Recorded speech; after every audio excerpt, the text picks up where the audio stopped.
So a lot of the time we talk about in the church about sowing and reaping, right? But nobody really talks about the harvest. So can you break down the harvest, bringing in the harvest? What does that really mean? The harvest doesn't just come out of thin air, like we have to do things. So just talk about that.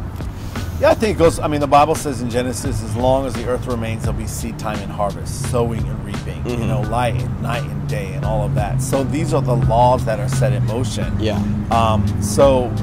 When we talk about sowing and reaping, the Bible says whatever you sow, you're going to reap. So if you sow kindness will come back around. Right. If you're bitter and cheat people, guess what? It's going to come back around. We've seen that in anything. So it's a spiritual law. Do unto others as you'd have them do unto you. Yeah. So you're going to reap whatever you sow. So we can apply sowing into anything.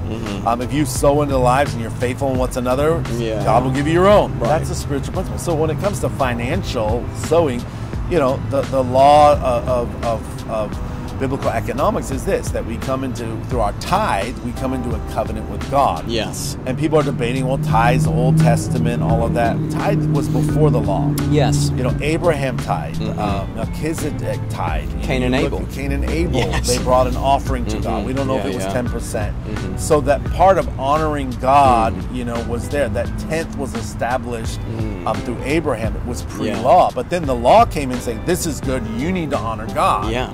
But it was a commandment. Yes, are we not under the law? Are we like, you don't obey the law, God's going to curse you immediately?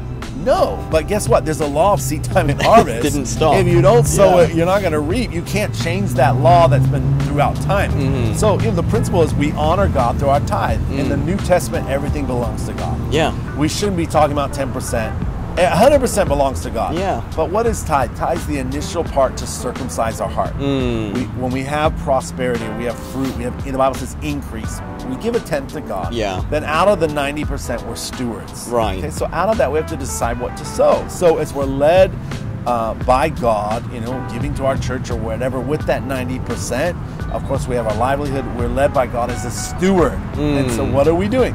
It's required among stewards to be found faithful. How are we managing our money? Yeah. Okay. But when we sow, how is God going to bring it back to us? Here we You go. look in Malachi, what does it say? God will cause men to give to you good measure, pressed down, shaking together, and running over. So where does the blessing come from? Men. Yeah. Where does the blessing come from? Work. Yeah. That's it. So Deuteronomy 8, verse 18, the Bible says God gives us the power. It actually means the literal word there, to create wealth.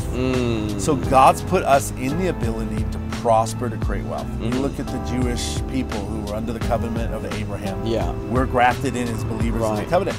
They know that I'm the head and not the tail, first and not less. I'm blessed in coming, I'm blessed and I'm going forth. What does it mean, blessed? Blessed mean? It actually literally means I'm empowered to prosper.